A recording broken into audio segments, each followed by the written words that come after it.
Hello, collective. This is Satya, back again with another message for the third time because Stanky Booty and Poo Poo, my two dogs, are going freaking nuts. Every sound, everything, every movement, they just be borking. Ay, ay, ay, ay, ay. So I've had to redo this video 3 times. I mean, it only got 2 or 3 minutes in, but I am exhausted already. So we're gonna try it again. But I'm back with another message about the new moon happening in Aries at 29 degrees. I have been saying, excuse me, I have been saying over and over and over that this new moon is happening in Taurus, and it's not. It is happening in Aries. But I've had Taurus on the brain because this cycle of Aries is ending and will be moving into Taurus. Mercury retrograde is occurring in Taurus, and I'm heavily influenced by Mercury. And when it goes into retrograde, things get real wacky for me because my sun sign is Gemini, which is at home in Mercury. So I have been just having Taurus on the brain. Plus, I'm going to be doing a little video about Taurus as we transition out of Aries into Taurus. I want to touch on that. So I've just been all Taurused up. And I've been saying Taurus, but I've been meaning Aries. So if you go back and watch some of the videos and you see me saying new moon in Taurus, it ain't. Okay, it just ain't. It's happening in Aries at the 29th degree. So with that being said, I want to move on to this new moon message. I'll be talking a little bit about the moon, some things that are significant for the moon. I will be discussing also some of the details I got from the new moon oracle. I told you guys that I got this new deck, and it's not really complex. It just takes a little bit of pre-work to kind of really understand, but it is about the phases of the moon and really how to draw cards, do readings, or look at the details and let the phase of the moon guide your life. And so I'll be doing my first bit of details in this video with it, and I really hope that you like it. So let's start with the moon itself. So the moon is not a luminary, right? It's not a luminous body. It's not a source of light. It doesn't produce its own light. It is a reflective body. So the moon absorbs the light and the energy of the sun, and then reflects or refracts that back to us on Earth, which is why during a new moon we see no light, right? Because the sun is on the opposite, the sun is on the side of the moon that we cannot see. And so as the sun is shining its light, it's being absorbed on this side of the moon, whereas this side of the moon is facing Earth. Now, if the moon was a luminous body and it produced light, this side of the moon, which is facing Earth, would then be lit. So because it's not a luminous body, and it does become dark, right? That's why we have a dark side of the moon. That's why the moon itself is represented by, or I would say, let me rephrase that. That's why we say the moon represents hidden things, right? Intuition, hidden emotions, things that are not always expressed. This is an energy of inner emotions, subconscious. This is an energy of perception, feelings, change. The moon calls us to turn inward, to meditate, to use our psychic abilities, our intuition, to really guide us in the right direction. The sun will illuminate the path that we need to walk down, whereas the moon calls us to go inward, look into our soul, and find that path from the inside. The moon is also represented in a way by change, right? Cycles. The moon waxes and wanes depending on, the time. It's ever changing. So when a new moon comes, this is the time to really heal, to rest, to turn inward, to reflect on those things, those feelings that are hidden, so that when we come out of the black moon, the new moon, the dark moon, and we start to see the moon wax again full, we can then use that information, that insight that we gained by going inward, to then focus back out and continue along that journey. The moon itself, of course, is associated with many Greek and Roman individuals in mythology. The ones I wanted to focus on were Selene. So that's where we get selenite, a clearing crystal, a crystal that removes negative energy, right? Draws things out. She is the sister of Helios, the sun god, and also the sister of, I think it's Eos or Eos, which is the goddess of the dawn. She is identified with the new moon, the full moon, and she has power over the night skies and tides. And right, as the moon waxes full and wanes to the dark moon, the tides ebb and flow, which is how, right, we have the term, right, like lunatic. The Latin name is Luna, because as the moon changes in its cycles, people seem to change as well. Werewolves, right? We know that from those stories, werewolves come out during the full moon. Dr. Jekyll, Mr. Hyde, he was impacted by the moon. The menstruation cycle of women, right? Throughout the month, right? The moon throughout the month, it ebbs and flows. Cycles come, cycles go. And so there really is a lot to attribute to the moon.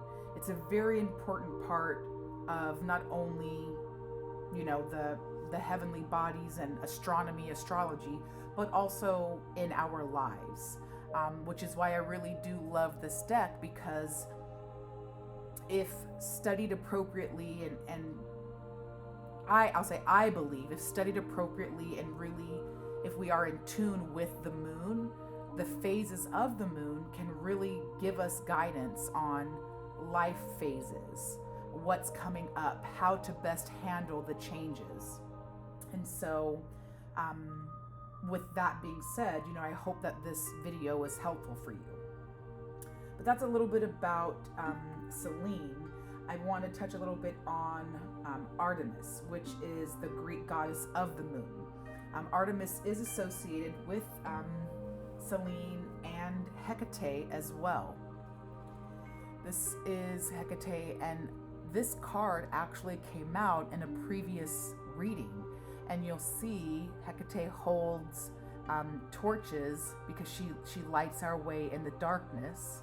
She has 3 heads, 3 faces, one of a young maiden, one of a mother or a middle-aged woman and one of an older woman, or the crone, symbolizing the phases of life, right? Young, middle-aged, old, and the knowledge and wisdom and experiences that we have in each of those stages.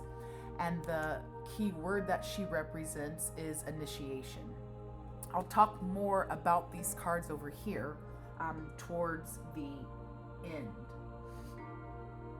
But kind of getting back on Artemis, I'll be reading again from the New Moon Oracle. What I'm going to be reading is not my own work, so I want to give credit to Carolyn Smith and John Astrup. Artemis is the huntress. She's the Greek goddess of the moon. She shares the domain of light. You can see on this card, on either side of her, are animals that represent her opposing character. In her right hand, she clasps a lioness, symbolizing the part of her nature that is the huntress, cruel, vengeful, pleasure-seeking, and competitive. In her left hand, she clasps a deer, symbolizing the part of her nature that is fast, sure-footed, but inevitably always the victim. The myth of Artemis is that she was born the day after her twin brother Apollo, and like him, is a deity of sudden death. The only male that took the eye of Artemis was Orion, and in different stories and mythology, Artemis is the cause of death for Orion, and why we have him in our night sky as a constellation. In some stories, she shot him through the head with an arrow. In other stories, he touched her and she ordered him to be stung to death by a scorpion. But the meaning of this card, right, this goddess is a warning that our own cleverness, our own ferocity can really destroy the very things that we desire. This card urges us to take a more sophisticated, cool-headed approach to matters in question. It asks us to take a creative. It asks us to look at problems and situations in a more creative way. The nature of fire in Aries, the sign that this new moon occurs in, is hot-blooded and impatient, one side of Artemis. But care must be taken not to stumble. So that is a little bit about Artemis.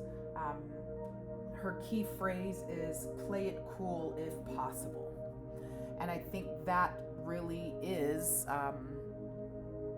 the message, right, of the solar eclipse in Aries and the new moon in Aries. That solar eclipse, power, force, fire, energy, but also the energy of the moon, purity, a new slate, right? Healing, rest. It's calling us to balance things out. As the Greek goddess of the moon, she's associated with wild animals, vegetation, nature, hunting, healing, also the bow and arrow. And the bow and arrow, right, is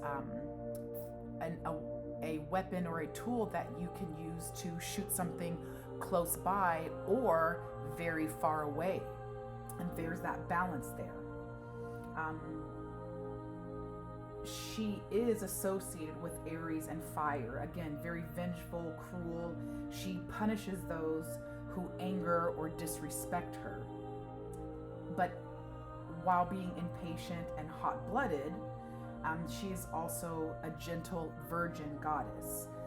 On this card, you can see that she wears a girdle, which really represents her chastity and purity.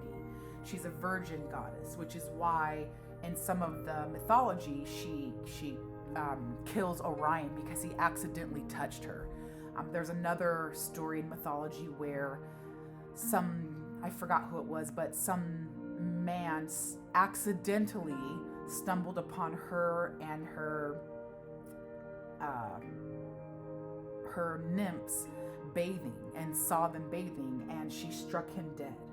So there is that duality, right? This balance that is signified by her being a huntress and having that fierce red hair, hot temper, but also being a gentle virgin. This is the palace. It is representative of the degree of the moon from 25.43 of Aries to 8.34 of Taurus. So what you'll see here is that, right, that transition period from Aries to Taurus really is the movement from winter into spring. This is a transition card, right? Moving from an end of one cycle, right, to the beginning of another cycle. I'll go back and read a little bit here for the palace. Again, this is the energy and the time moving from Aries to Taurus, being ruled by Jupiter and Venus. So I'll hold up this card here so we can keep that visual. This is the face of a red-haired woman that is staring out at the viewer almost as if she's in a trance or trying to put us into a trance. She's wearing a strange headdress in the form of a persimmon wig, which is tied at each side of her head with a purple braid. The wig is surmounted by a small ivory-colored palace, symmetrical in detail. From the top of the palace walls, at each side of the building grow 2 trees, each bearing a red flower. Behind her enormous headdress is painted the huge circle of the black moon. Hanging upon each shoulder is a cluster of green grapes. This card is representative of the expansive planet Jupiter, encouraging the pleasure-loving Venus to enjoy hedonistic pleasures. This lunar mansion moves into the beginning of the sensual earth sign of Taurus, at which point the planet Venus is pushed to extremes by the expansive Jupiter. This card represents a tendency to exaggerate and overindulge, and the desire to show the world how strong your pleasure is. This card also denotes unthinking extravagance, over generosity, and an effect to impress. The key word here for this card is generous indulgence, showing off. So I wanted to go over some of those key phrases before we move on to talk about this particular new moon. It mentioned that this woman has a persimmon wig, right? Persimmons are a symbol of the 8-fold path of transformation, which is a Buddhist theory. Persimmon is the also known as the fruit of the gods and is good luck. Her ribbons there in her braid are purple, which is a color of strength, royalty, nobility, transformation, spirituality, extravagance, and pride. The 2 trees up there by the palace are representative of the 2 trees, though there were many trees in the garden, the 2 trees in the Garden of Eden. One tree was the tree of life. The other tree was the tree of the knowledge of good and evil. The tree of life symbolized that opportunity for oneness with God, while the tree of the knowledge of good and evil represented an opportunity to take matters into your own hands, right? Free will. This is the duality of receiving from spirit source or taking from spirit source, right? Indulgence or self-denial of impulses.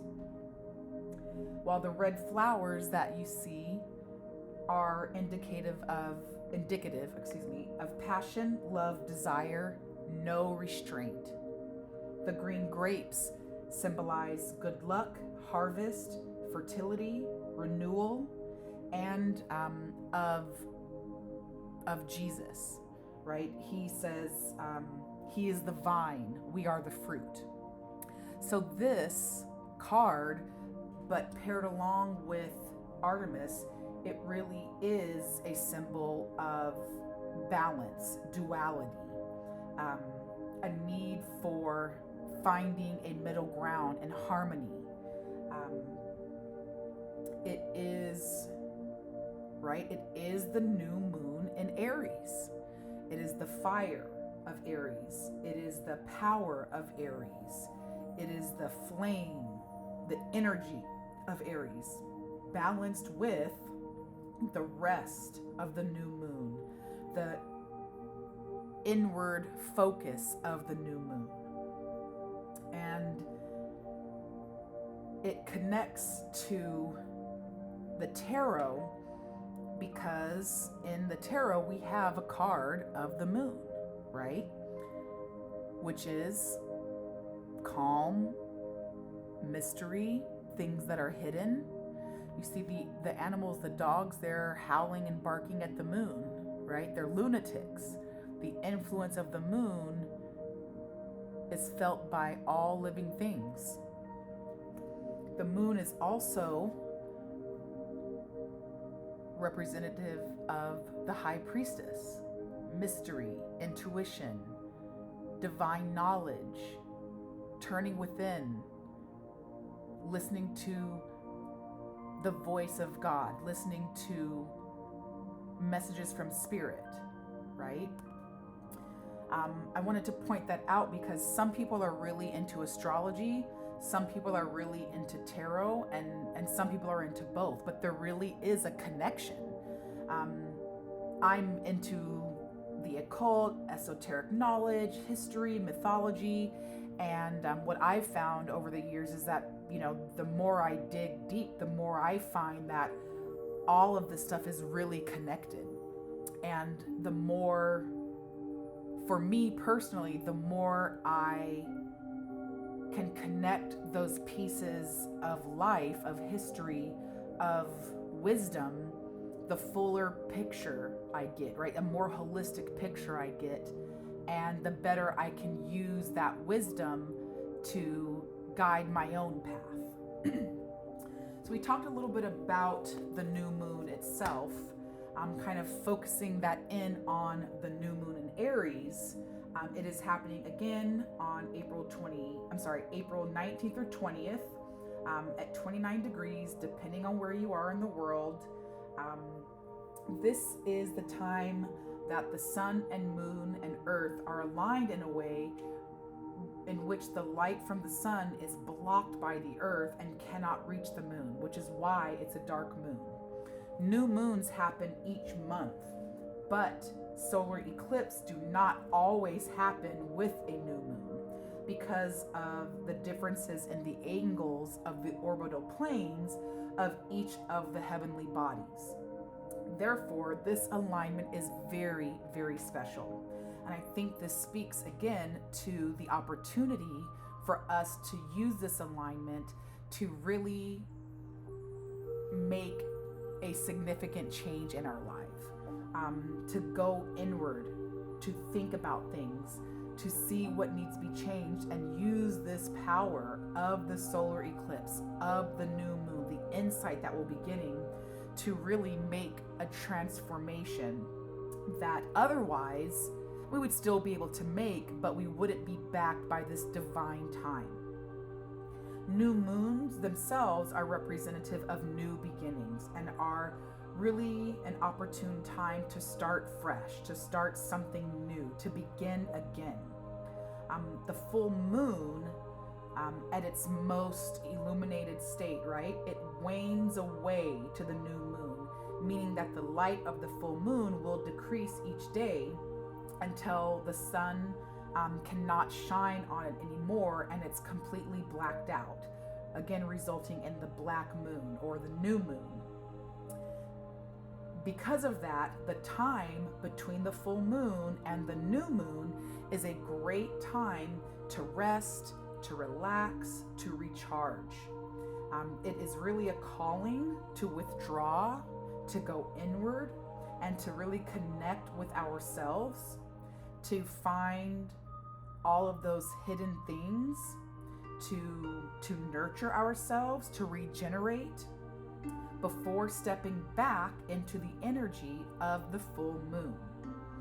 Source, spirit, God, your ancestors, your higher powers, your spirit team, your guardian angels, whoever it is that you connect with on that different dimension, is really asking us to honor this time, honor these last few days of the waning moon by seeking peace and solace. I think this really is a call to turn inward, right? And this was actually foreshadowed in some previous videos I did. So if you go back into my channel or my video library and look at the video titled Full Moon in Libra Part 3, Your Future is Beckoning, that video has a message that really spoke to a new life cycle beginning. Aries is the start of the zodiac wheel, right? The astrological wheel. And our future self is beckoning. It's saying, hey, this is a new beginning for you. Aries, 29 degrees. This is the tip of the beginning. Jump off. Come this way. Our future self is beckoning.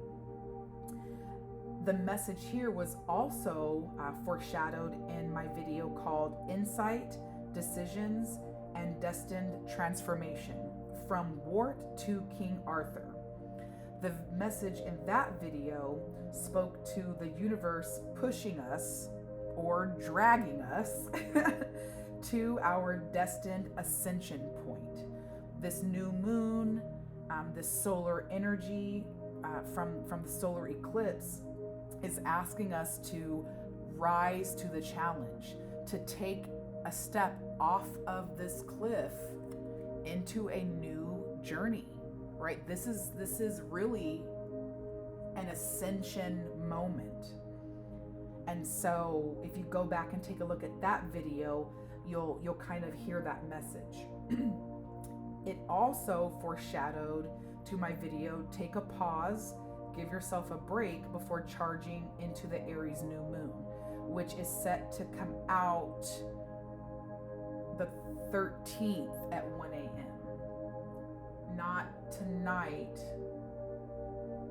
So it won't be up tomorrow in the morning, which is tomorrow's the 12th, but it will be up on the 13th.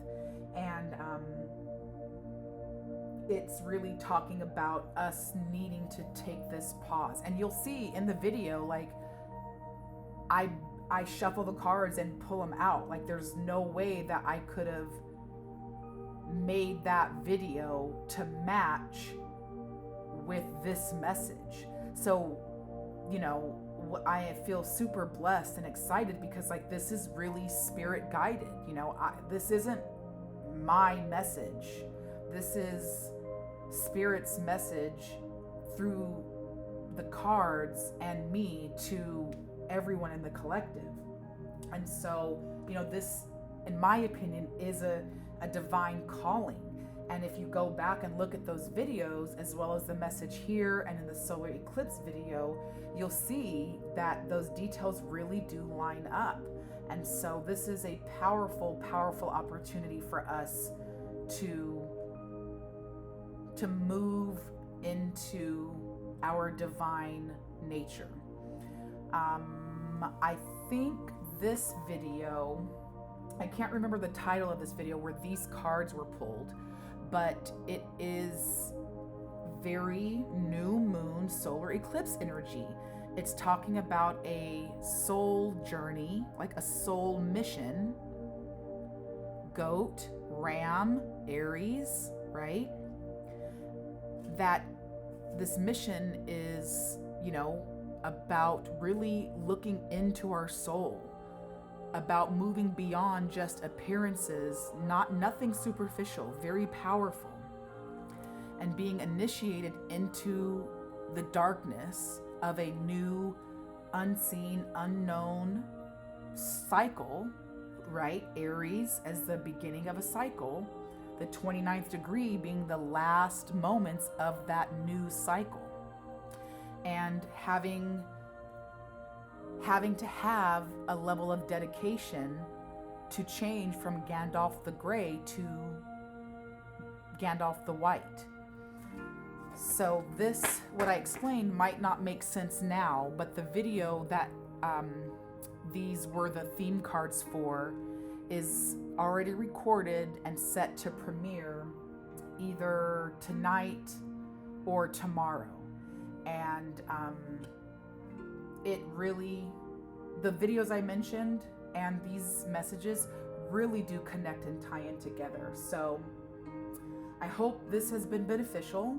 I'm going to make a video message about the moving of the moon from Aries to Taurus, where I'll discuss Taurus, Venus, Pentacles, the North Node, and how that all kind of lines up for us as the next step in this journey.